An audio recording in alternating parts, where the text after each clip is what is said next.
आज के online class में सभी बच्चों का हार्दिक स्वागत और अभिनंदन है। आज हम लोग कक्षा 12 में संग्रहित गद्य खंड के अंतर्गत आचार्य हजारी प्रसाद द्विवेदी द्वारा लिखित उनके प्रसिद्ध निबंध अशोक के फूल का अध्ययन करेंगे। प्यारे बच्चों, आज के इस वीडियो में हम लोग अशोक के फूल पाठ से संबंधित जो गद्यांश हैं उस पर जो आधारित प्रश्न हैं उन प्रश्नों को इस वीडियो में हम लोग पढ़ेंगे। तो आइए प्रारंभ करते हैं अशोक के फूल आचार्य हजारी प्रसाद द्विवेदी। इसमें जो पहला पैराग्राफ है इस पैराग्राफ को हम लोग पढ़ेंगे। इस पर जो आधारित प्रश्न हैं उन प्रश्नों का उत्तर जो है इस पैराग्राफ को पढ़कर हमें देना होता है। ऐसे ही बोर्ड परीक्षाओं में प्रश्न आते हैं। प्यारे बच्चों, यह जो गद्यांश दिए गए हैं यह परीक्षा की दृष्टि से अत्यंत महत्वपूर्ण हैं। इसलिए आइए इन प्रश्नों को हम लोग हल करते हैं। पहला है, पुष्पित अशोक को देखकर मेरा मन उदास हो जाता है, इसलिए नहीं कि सुंदर वस्तुओं को हतभाग समझने में मुझे कोई विशेष रस मिलता है। कुछ लोगों को मिलता है, वे बहुत दूरदर्शी होते हैं। जो भी सामने पड़ गया उसके जीवन के अंतिम मुहूर्त तक का हिसाब वे लगा लेते हैं। मेरी दृष्टि इतनी दूर तक नहीं जाती, फिर भी मेरा मन इस फूल को देखकर उदास हो जाता है। असली कारण तो मेरे अंतर्यामी ही जानते होंगे, कुछ थोड़ा सा मैं भी अनुमान कर सकता हूँ। उपयुक्त गद्यांश को पढ़कर निम्नलिखित प्रश्नों के उत्तर दीजिए। तो इसमें जो पहला क्वेश्चन है, प्रस्तुत गद्यांश के लेखक और पाठ का नाम लिखिए। तो पहले का जो उत्तर होगा गद्यांश के लेखक। यह जो उपयुक्त गद्यांश दिया गया है इसके लेखक कौन हैं? तो इसके लेखक हैं आचार्य हजारी प्रसाद द्विवेदी जी और पाठ का नाम होगा अशोक के फूल। तो इस प्रकार पहले प्रश्न का उत्तर होगा गद्यांश के लेखक आचार्य हजारी प्रसाद द्विवेदी जी और पाठ का नाम होगा अशोक के फूल। दूसरा है, इसमें प्रश्न है, किस पुष्प को देखकर लेखक उदास हो जाता है? तो इसका आंसर होगा अशोक के खिले हुए पुष्प को देखकर लेखक उदास हो जाता है। उसकी सुंदरता के कारण नहीं बल्कि उसकी कमियों का अन्वेषण कर दुखी हो जाता है। तीसरा प्रश्न है, प्रस्तुत गद्यांश में लेखक क्या बताना चाहता है? तो इसका जो आंसर होगा, प्रस्तुत गद्यांश में लेखक बताना चाहता है कि संसार में सुंदर वस्तुओं को दुर्भाग्यशाली या कम समय के लिए भाग्यवान समझकर ईर्ष्यावश उसे आनंद की प्राप्ति करने वाले लोगों की इस संसार में कमी नहीं है। इसमें चौथा क्वेश्चन है, प्रस्तुत गद्यांश में लेखक ने स्वयं के विषय में क्या कहा है? तो इसका आंसर होगा, प्रस्तुत गद्यांश में लेखक ने स्वयं को अन्य लोगों से कम दूरदर्शी बताकर अपनी उदारता और महानता का परिचय दिया है। लेखक अशोक के फूल के संबंध में अपनी मन स्थिति, अपनी सोच को स्पष्ट रूप से व्यक्त किया है। पांचवा इसमें है क्वेश्चन है कि निम्नलिखित शब्दों के अर्थ लिखिए। तो पहला जो है हतभाग। हतभाग का अर्थ होता है भाग्यहीन अर्थात अभागा।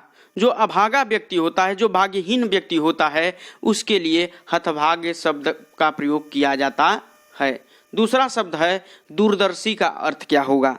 दूरदर्शी का अर्थ होता है भविष्य की घटनाओं को जो समझने वाला व्यक्ति होता है उसे हम लोग दूरदर्शी व्यक्ति कहते हैं।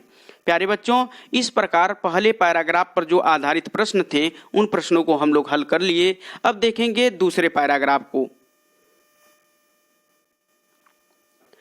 दूसरा पैराग्राफ है, भारतीय साहित्य में और इसलिए जीवन में भी इस पुष्प का प्रवेश और निर्गम दोनों ही विचित्र नाटकीय व्यापार है। ऐसा तो कोई नहीं कह सकता कि कालिदास के पूर्व भारतवर्ष में इस पुष्प का कोई नाम ही नहीं जानता था, परंतु कालिदास के काव्यों में यह जिस शोभा और सौकुमार्य का भार लेकर प्रवेश करता है वह पहले कहाँ था। उस प्रवेश में नववधू के गृह प्रवेश की भांति शोभा है, गरिमा है, पवित्रता है और सुकुमारता है। उपयुक्त गद्यांश को पढ़कर निम्नलिखित प्रश्नों के उत्तर दीजिए। पहला प्रश्न है इसमें, प्रस्तुत गद्यांश के लेखक और पाठ का नाम लिखिए। तो गद्यांश के लेखक का नाम होगा आचार्य हजारी प्रसाद द्विवेदी और पाठ का नाम होगा अशोक के फूल। प्यारे बच्चों, जब इस पैराग्राफ को हम लोग पढ़ेंगे तो पैराग्राफ को जब पढ़ेंगे तो हमें यह पता चल जाता है कि यह पैराग्राफ कहाँ से लिया गया है। तो पाठ का नाम हो जाएगा अशोक के फूल और लेखक का नाम हो जाएगा आचार्य हजारी प्रसाद द्विवेदी। दूसरा प्रश्न है, प्रस्तुत गद्यांश में लेखक ने किसके महत्व पर प्रकाश डाला है। तो इसका आंसर होगा, प्रस्तुत गद्यांश में लेखक ने अपने भारतीय साहित्य तथा जनजीवन में अशोक के वृक्ष की महत्ता पर प्रकाश डाला है। वे स्पष्ट करते हैं कि भारतीय साहित्य में अशोक के वृक्ष के वर्णन की गौरवशाली परंपरा कालिदास से आरंभ होती है। तीसरा प्रश्न है, इस पुष्प का प्रवेश और निर्गम दोनों ही विचित्र नाटकीय व्यापार है, आशय स्पष्ट कीजिए। तो इसका जो आंसर होगा, जिस प्रकार किसी नाटक में कोई पात्र अचानक मंच पर प्रवेश करता है और फिर अचानक ही नाटक से बाहर हो जाता है, उसी प्रकार कालिदास के साहित्य में अशोक का वर्णन पर्याप्त मात्रा में मिलता है। एक समय के जनजीवन में अशोक के वृक्ष को महत्वपूर्ण स्थान प्राप्त था, किंतु बाद के साहित्य में अशोक के वृक्ष का कोई उल्लेख नहीं मिलता है। लेखक कहना चाहता है कि जो अशोक का वृक्ष है वह प्राचीन काल में इस वृक्ष का वर्णन जो है कालिदास के साहित्य में बड़े ही गर्व के साथ किया गया है और इस वृक्ष की अनेक विशेषताओं को बताया गया है, लेकिन बाद के साहित्य में इस वृक्ष को उपेक्षित कर दिया गया है। ठीक उसी प्रकार जिस प्रकार एक मंच पर नाटक खेलने के लिए एक व्यक्ति आता है और कुछ क्षण तक अपने नाटक को प्रस्तुत करने के बाद वह मंच से उतर जाता है, और इसी प्रकार जो है यह अशोक का वृक्ष एकाएक जो है नाटक के मंच पर आया और कुछ समय तक इस पर विराजमान रहा और अंततः जो है वह उससे नीचे चला जाता है। इसी प्रकार जो है इस पुष्प का प्रवेश और निर्गम दोनों ही विचित्र नाटकीय व्यापार है। यह बात लेखक ने इस गद्यांश में स्पष्ट किया है। चौथा प्रश्न है, कालिदास के साहित्य में अशोक के फूल का कैसा वर्णन मिलता है। तो इसका आंसर होगा, कालिदास के साहित्य में अशोक का वर्णन इतना मोहक तथा आकर्षक मिलता है जितना मोहक और आकर्षक दृश्य किसी नई दुल्हन के पहले गृह प्रवेश का होता है। नई दुल्हन के घर में गरिमापूर्ण व पवित्र प्रथम आगमन की तरह ही कालिदास ने अशोक के वृक्ष का भारतीय साहित्य में प्रवेश कराया है। पांचवा जो क्वेश्चन है, गृह प्रवेश में कौन सा समास है। तो प्यारे बच्चों, सबसे पहले हम देखेंगे गृह प्रवेश। गृह प्रवेश का समास विग्रह करेंगे। तो समास जब विग्रह करेंगे तो इसका जो समास विग्रह होगा गृह में प्रवेश होगा। गृह में प्रवेश। तो इस प्रकार इसमें जो है तत्पुरुष समास होगा, और तत्पुरुष समास के यदि भेद में हम लोग चले जाएं तो इसमें जो है अधिकरण तत्पुरुष होगा। जहां पर समास विग्रह करने में और पर आता है तो वहां पर जो है अधिकरण तत्पुरुष समास होगा। तो इस प्रकार पांचवें क्वेश्चन में गृह प्रवेश का जो समास होगा वह होगा गृह में प्रवेश, और इसमें जो समास के भेद में जाएगा तो इसमें अधिकरण तत्पुरुष समास होगा। तो इस प्रकार हम लोग इस पैराग्राफ से संबंधित जितने भी प्रश्न थे उन प्रश्नों को हल कर लिए। अब देखेंगे नेक्स्ट पैराग्राफ को। नेक्स्ट पैराग्राफ है, अशोक को जो सम्मान कालिदास से मिला वह अपूर्व था।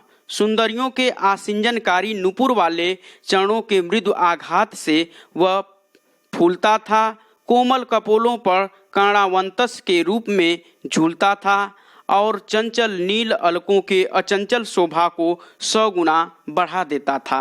वह महादेव के मन में क्षोभ पैदा करता था, मर्यादा पुरुषोत्तम के चित्त में सीता का भ्रम पैदा करता था और मनोजन्मा देवता के एक इशारे पर कंधों पर से ही फूट उठता था। उपर्युक्त गद्यांश को पढ़कर निम्नलिखित प्रश्नों के उत्तर दीजिए। तो इसमें जो पहला प्रश्न है उस प्रश्न को हम लोग देखेंगे। प्रस्तुत गद्यांश के लेखक और पाठ का नाम लिखिए। तो प्रस्तुत गद्यांश के जो लेखक हैं वह हैं आचार्य हजारी प्रसाद द्विवेदी जी और पाठ का नाम है अशोक के फूल। दूसरा क्वेश्चन है इसमें, संस्कृत के किस कवि ने अशोक को सम्मानित किया? तो इसका जो आंसर होगा, संस्कृत के महाकवि कालिदास ने अशोक को जो सम्मान दिया वह अपूर्व था। उससे पहले किसी भी कवि ने अशोक का वर्णन नहीं किया था। इस प्रकार जो है संस्कृत के कवि कालिदास ने अशोक को अपूर्व सम्मान से सम्मानित किया। तीसरा जो क्वेश्चन है, किस फूल की सुंदरता के कारण सुंदरियां उन्हें अपने कान का आभूषण बनाती हैं? तो इसका जो आंसर होगा, अशोक के फूलों की सुंदरता के कारण सुंदरियां उन्हें अपने कानों का आभूषण बनाती हैं। यह कर्णफूल जब उनके गलों पर झूलता है तो वे और अधिक सुंदर लगने लगती हैं। चौथा प्रश्न है इसमें, प्रस्तुत गद्यांश में लेखक का क्या उद्देश्य है? तो इसका आंसर होगा, प्रस्तुत गद्यांश में लेखक ने अशोक के फूल का अतिशयोक्तिपूर्ण वर्णन किया है। यहाँ लेखक कहना चाहता है कि साहित्यकारों में मुख्य रूप से संस्कृत के महान कवि कालिदास ने अशोक के फूल का जो मादकतापूर्ण वर्णन अपने साहित्य में किया है, ऐसा किसी अन्य ने नहीं किया। पांचवा इसमें जो क्वेश्चन है, अशोक पर फूल आने के संबंध में लेखक का क्या विचार है? लेखक का विचार है कि अशोक पर तभी पुष्प आते हैं जब कोई अत्यंत सुंदर युवती अपने कोमल और संगीतमय नुपुर वाले चरणों से उस पर प्रहार करती है। प्यारे बच्चों, जब इस पैराग्राफ को हम लोग पढ़ेंगे तो इस प्रश्न का उत्तर जो है हमें यहाँ मिल जाएगा कि सुंदर आसिंजनकारी नुपुर वाले चरणों के मृदु आघात से वह फूलता है। अर्थात इसका जो आंसर है कि अशोक के फूल में तभी पुष्प आते हैं जब कोई अत्यंत सुंदर स्त्री जो है अपने कोमल और संगीतमय नुपुर वाले चरणों से उस पर प्रहार करती है। तो इस प्रकार इस पैराग्राफ पर जितने भी आधारित प्रश्न थे उन प्रश्नों के उत्तर को हम लोग पढ़ लिए। आइए अगले पैराग्राफ को हम लोग देखते हैं। अगला पैराग्राफ है, रविन्द्रनाथ ने इस भारतवर्ष को महामानव समुद्र कहा है। विचित्र देश है वह, असुर आए, आर्य आए, शक आए, हूड़ आए, नाग आए, यक्ष आए, गंधर्व आए, ना जाने कितने मानव जातियां यहाँ आईं और आज के भारतवर्ष को बनाने में अपना हाथ लगा गई। जिसे हम हिंदू रीति नीति कहते हैं, वे अनेक आर्य और आर्यतर उपादानों का अद्भुत मिश्रण है। उपर्युक्त गद्यांश को पढ़कर निम्नलिखित प्रश्नों के उत्तर दीजिए। तो पहला जो प्रश्न है, रविन्द्रनाथ ने महामानव समुद्र की संज्ञा किसे दी है और क्यों? तो इसके उत्तर को हम लोग देखेंगे। रविन्द्रनाथ टैगोर ने भारत की विशालता और विपुल जनसंख्या को ध्यान में रखकर इसे महामानव समुद्र की संज्ञा दी है। जिस प्रकार समुद्र विशाल और विस्तृत होता है, उसी प्रकार भारत देश भी लोगों की संख्या की दृष्टि से अत्यंत विशाल और व्यापक है। इसीलिए रविन्द्रनाथ टैगोर ने महामानव समुद्र की संज्ञा दी है। दूसरा प्रश्न है, किन जातियों का प्रभाव भारतीय संस्कृति पर पड़ा? तो इसका जो उत्तर है, असुर, शक, हूण, नाग, आर्य, गंधर्व आदि प्रमुख ऐसी जातियां हैं जिनका प्रभाव भारतीय संस्कृति पर पड़ा और भारतीय संस्कृति के विकास एवं समृद्धि में इनका उल्लेखनीय योगदान रहा है। जब आप पैराग्राफ को पढ़ेंगे तो इसमें लिखा गया कि असुर आए, आर्य आए, शक आए, हूण आए, नाग आए, यक्ष आए, यानी कि जितनी भी जातियां आईं वह भारतीय संस्कृति में अपना योगदान दी और भारतीय संस्कृति में निश्चित रूप से कुछ न कुछ परिवर्तन की। प्रस्तुत गद्यांश का मूल भाव क्या है? तो इसका आंसर होगा प्रस्तुत गद्यांश में भारत और उसकी परंपराओं, रीति रिवाजों के निर्माण के विषय में लेखक ने बताया है।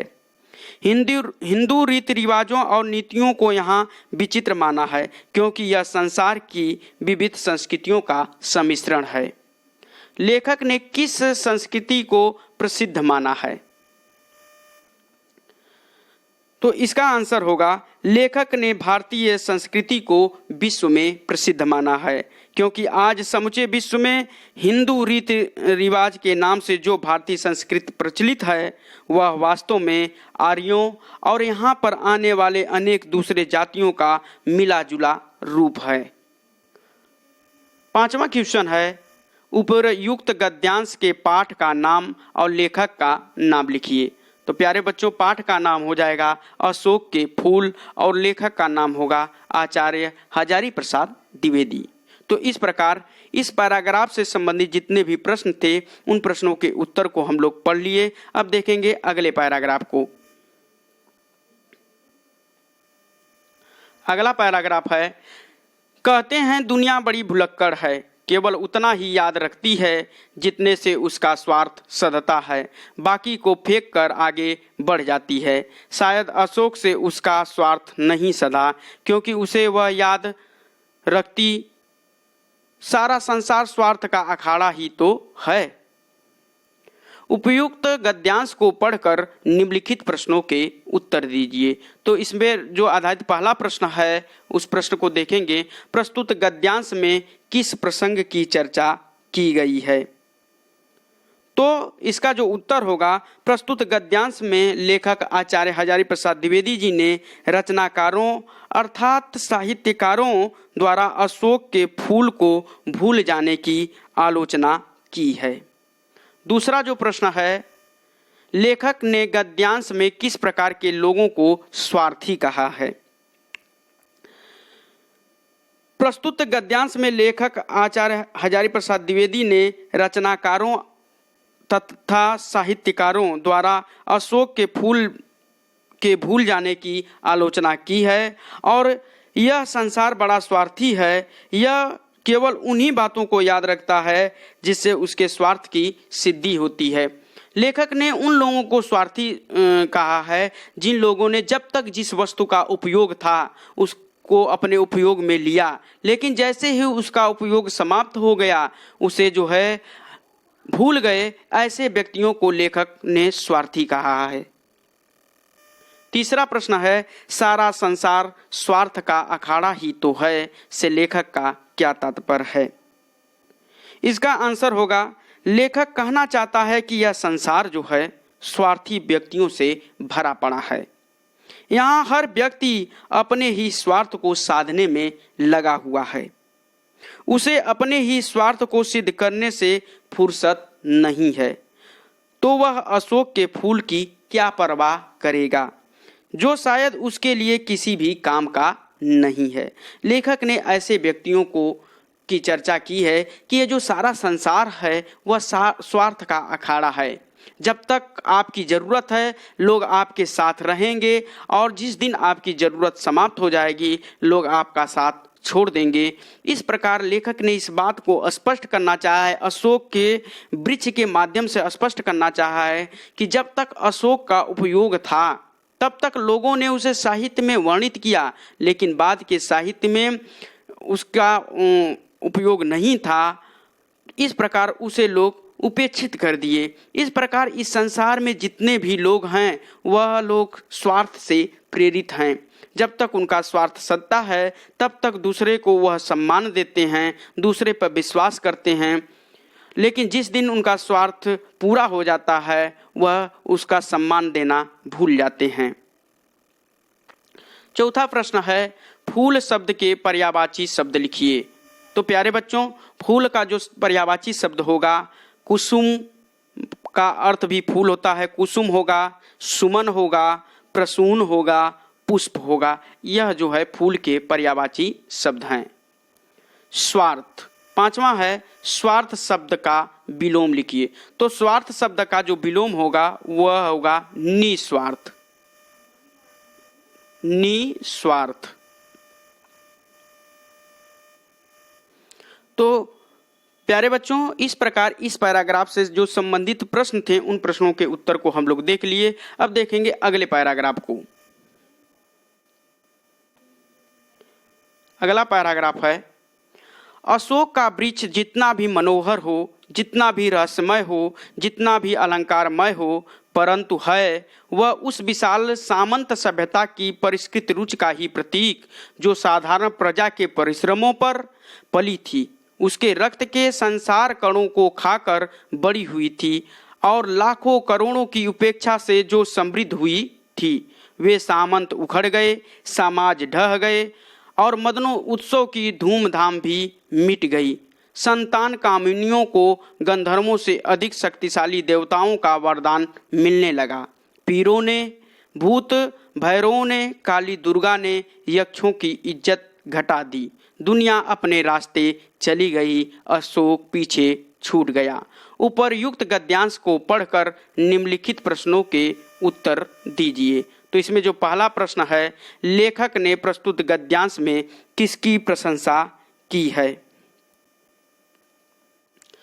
तो प्यारे बच्चों, अब इसके आंसर को देखेंगे। तो लेखक ने प्रस्तुत गद्यांश में अशोक के फूल के गुणों की प्रशंसा की है कि वह मनोहर, रहस्यमय और अलंकारमय के साथ साथ विशाल सामंत सभ्यता की परिष्कृत रुचि का प्रतीक है।